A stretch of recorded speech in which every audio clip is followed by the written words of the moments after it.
आजा शाम होने आई, मौसम ने ली अंगड़ाई, तेरे मेरे बीच में कैसा है ये बंधन अनजान। Good morning. तो अभी मैं हूँ अपने गांव में और पिछले 2-3 दिनों से वीडियो न आने का कारण ये था कि चूँकि हमारा एक बहुत ही पवित्र और महापर्व जिसको हम लोग छठ बोलते हैं वो था, और छठ महापर्व की वजह से हम लोग अपने गांव आए हुए थे और इसकी वजह से वीडियो नहीं बना पा रहा था। और अभी भी मैं अपने गांव में हूँ और यहाँ से आज शाम या कल सुबह जाऊँगा अपने लोकेशन पे, और उसके बाद ही मेरे वीडियो आ पाएंगे रेगुलर। और इस वीडियो से मैं अपने आप को रिलेट कर पा रहा हूँ वो इसीलिए क्योंकि अभी मैं हूँ अपने गांव में। और आपको बताना चाहूँगा कि मैंने एक वीडियो डाला था कि विविध भारती को शॉर्टवेव पे वापस लाया जाए, और बहुत सारे ऐसे कुछ नेगेटिव कमेंट्स भी आए थे। और वहाँ पे ये बोला गया था कि जब हमारे यहाँ FM बैंड पे जब विविध भारती आता ही है तो शॉर्टवेव पे लाने की क्या ज़रूरत है, बहुत ही ज़्यादा खर्चा होता है, दिस दैट, बहुत सारी बातें बोली गई थी। अभी मैं हूँ अपने गाँव में, और अगर बोला जाए यहाँ पे कि हिंदी FM स्टेशन कितने इस एरिया में पकड़ते हैं तो एक भी नहीं।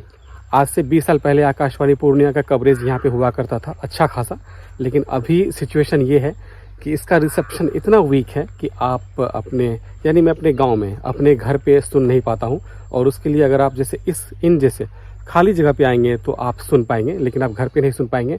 और साथ ही साथ इसके अलावा जो FM स्टेशन मेरे यहाँ पकड़ता है अभी वो सारे नेपाल के हैं। और नेपाल में भी जो FM स्टेशन आज से 20 साल पहले अच्छी रिसेप्शन क्वालिटी के साथ पकड़ता था, अब उसकी भी रिसेप्शन क्वालिटी काफ़ी ख़राब हो गई है। तो FM स्टेशंस की स्थिति दिन ब दिन बदतर होती जा रही है, क्योंकि एक तो ट्रांसमीटर की कैपेसिटी काफ़ी कम होती है, और जिसकी कैपेसिटी स्ट्रांग हुआ भी करती थी तो उसको भी कम किया जा रहा दिन ब दिन। तो मैं ये नहीं बोल रहा कि आप शॉर्टवेव पे सारे स्टेशन को लाएं, और हमारा पड़ोसी देश जो कि इतने सारे अपने स्टेशंस के साथ पूरा शॉर्टवेव पे कब्जा जमाए हुए हैं, तो क्या हम 1 या 2 स्टेशन शॉर्टवेव पे जारी नहीं रख सकते? बिल्कुल रख सकते हैं। और मैं ये भी मानता हूँ कि शॉर्टवेव के प्रसारण और FM बैंड पे जो प्रसारण होता है उसमें ज़मीन आसमान का फ़र्क होता है। रिसेप्शन क्वालिटी की बात करूँ और साउंड क्वालिटी की बात करूँ तो उसके अकॉर्डिंग काफ़ी फ़र्क होता है, लेकिन शॉर्टवेव पे कोई भी स्टेशन लाने का मतलब ये है उसकी रीच दूर दूर तक पहुंच जाती है। जैसे अभी इस एरिया में मैं अब बता रहा हूँ कि यहाँ पे एक भी स्टेशन से FM का हिंदी वाला नहीं पकड़ पाता है ढंग से, और अगर यही शॉर्टवेव पे अगर कोई 2-3 स्टेशन होते हिंदी के प्रॉपर तो काफ़ी लोग एंजॉय कर सकते थे। और ये भी एक कारण है कि लोग रेडियो से दूर होते हुए गए हैं। और अभी के टाइम में बहुत सारी चीज़ें बदल गई है। अगर मैं तुलना करूँ आज से 20-25 साल पहले की तो बहुत सारी चीज़ें बदल गई है, लेकिन जो चीज़ें बिल्कुल नहीं बदली है अब भी जस की तस है वो है वो एरिया जहाँ पे अभी मैं खड़ा हूँ।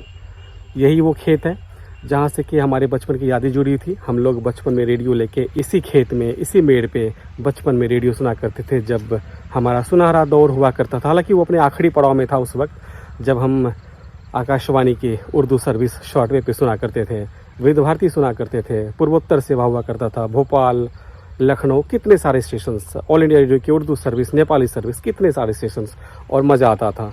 और क्या कहने वो दौड़ को। और अभी भी जब गांव आते हैं तो गांव में भी सब कुछ बदल गया है, जैसे कि सड़क, लोगों के घर, छतें जो पहले कच्ची मकानें हुआ करती थी अब वो पक्के मकानों में तब्दील हो गई है। और यहाँ तक कि इतने सारे जो पेड़ पौधे हुआ करते थे हमारे गांव में सड़क के किनारे वो सारी काट दी गई है।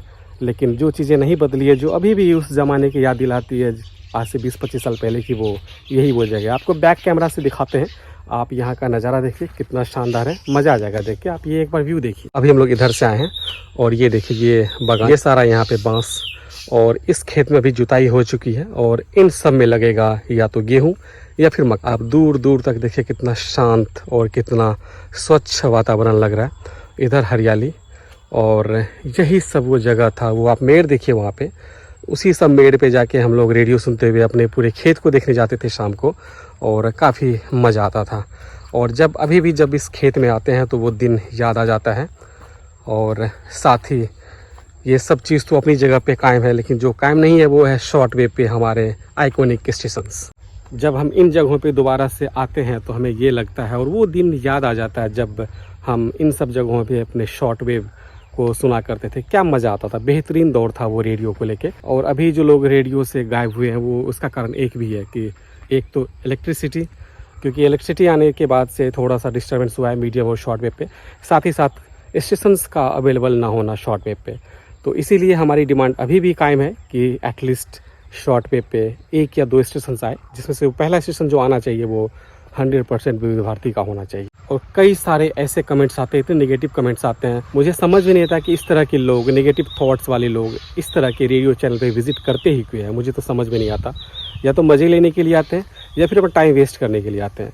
क्योंकि एक भाई साहब ने कमेंट किया था कि शॉर्ट वेव के पीछे क्यों पड़े हुए हो, ऑनलाइन ऐप सुनो। ये आप हमें मत बताओ, हमें पता है किस चीज़ की क्या अहमियत है, कहाँ पे अहमियत है, वो हमें पता है, हमने वो दौर जिया है। और आई थिंक आपके कमेंट से हमें ये लगता है कि आपने रेडियो का वो दौर नहीं देखा है, इसीलिए आप इस तरह की बातें कर रहे हैं। और इस तरह के कमेंट्स करने वालों को मैं एक सलाह देना चाहूँगा कि आप एटलीस्ट मेरे चैनल पे तो विजिट ना करें, और मेरे ख्याल से आपको किसी भी रेडियो चैनल पे विजिट नहीं करना चाहिए। क्योंकि जब आप रेडियो की इंपॉर्टेंस नहीं समझ सकते हैं तो फिर आपको इस तरह के चैनल पे विजिट करने की भी कोई ज़रूरत नहीं है। साथ ही आपको एक अपडेट और दे दूं कि मैंने जो DCell कन्वर्टर मंगाया था वो आज डिलीवर हो जाएगा। और जब कल जाएंगे अपने लोकेशन पे, जहाँ पे रह के मैं ऑफिस का काम करता हूँ, वीडियो शूट करता हूँ, दिखाएंगे आपको कि कैसा है और उसको कैसे यूज़ करते हैं वो भी दिखाएंगे। क्योंकि फिलिप्स चैंपियन नए वाले में जो बैटरी कंजप्शन है बहुत ज़्यादा है, इसीलिए हमने इसको ऑल्टरनेट ढूंढा था और वो भी आपके साथ शेयर करेंगे। साथ ही साथ मेरे रेडीवाओ R108 का रिव्यू भी बाकी है, साथ ही साथ उसके FM बैंड पे कंपैरिजन का पूरा वीडियो आना बाकी है, वो सारा वीडियो आएगा, काफ़ी पेंडिंग पड़ा हुआ है, 3 दिनों में कुछ शूट नहीं कर पाया, तो सोचा कि आपके साथ एक अपडेट शेयर कर दें। चलिए मिलते हैं बहुत जल्द आपसे अगले वीडियो में। Till then bye bye, take care, have a nice day.